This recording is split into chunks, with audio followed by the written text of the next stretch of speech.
New clashes have erupted in Los Angeles during a third day of demonstrations against Donald Trump's crackdown on immigration. The protests escalated when police vehicles came under attack as people threw rocks from overpasses. Police officers were forced to take shelter under bridges as debris hailed down on them. Thousands of protesters took to the streets after Trump sent National Guard troops to the city. The governor of California has formally asked the president to withdraw the troops, saying their deployment is unlawful. Trump says the National Guard is in LA to ensure law and order. Self-driving cars were set on fire in Los Angeles on the third day of unrest, while peaceful protesters rallied in front of the City Hall and in downtown LA. Elsewhere in the city, demonstrators clashed with the National Guard and law enforcement.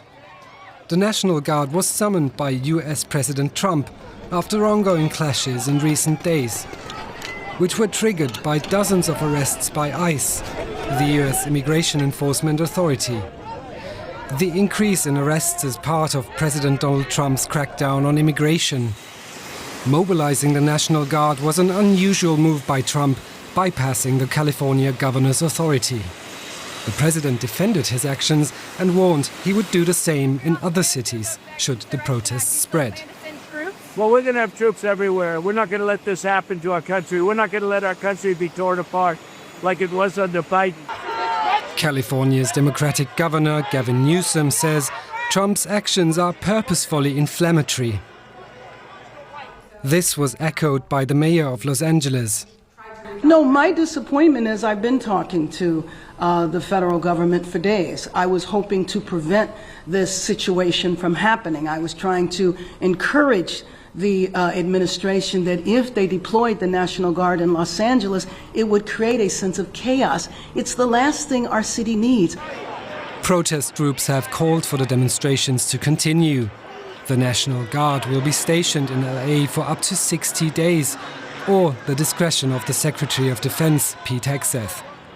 He threatened to mobilize Marines should the violence resume. Let's bring in Jayson Campadonia from NBC News and iHeart Radio. He's in the Paramount area of Los Angeles. Jayson, good to see you. You're close to the epicentre of these protests. What is the situation like on the streets of LA as we speak? Well, there's thousands of people flooding the streets of downtown Los Angeles for a pro-immigration, anti-immigration enforcement rally.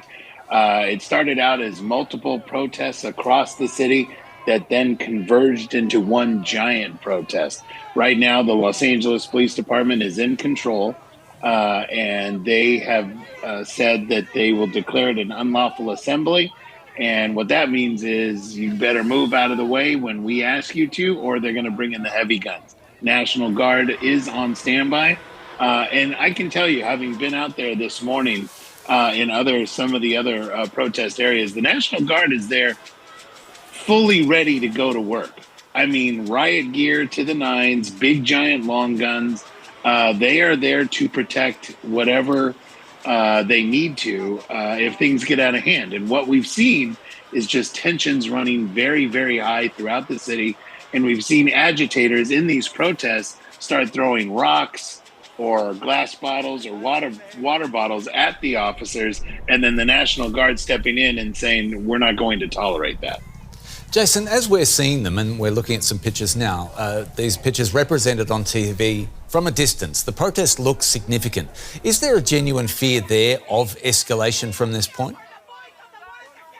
So a lot of people are bringing up the riots after the Rodney King officers were acquitted. The officers were accused of beating Rodney King excessively. They were acquitted. So then people who lived in the city of Los Angeles burned the city down for, I think it was, something like a couple of weeks straight. And it was every night. There was riots and looting and everything. So this is what they're comparing it to, that sort of demonstration. And the difference here, but yet similar, is it's racial.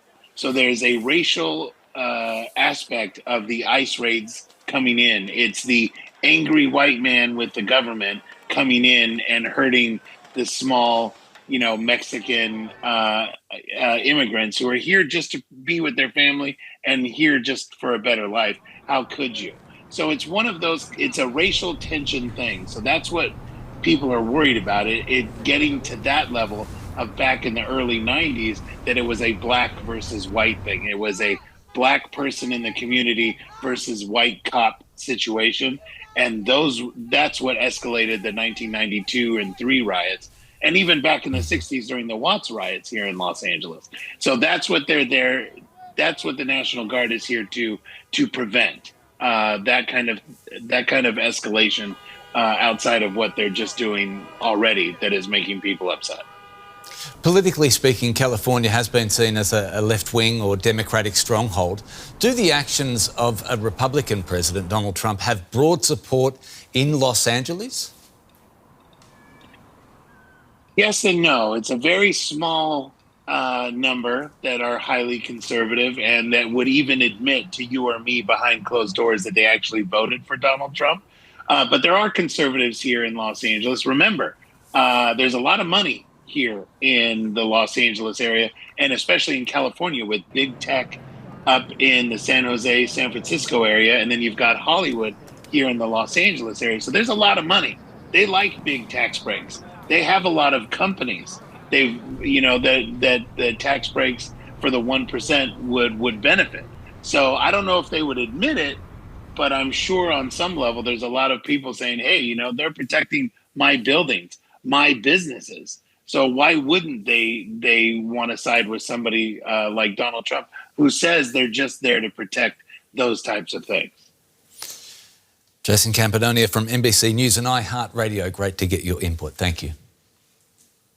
Thank you.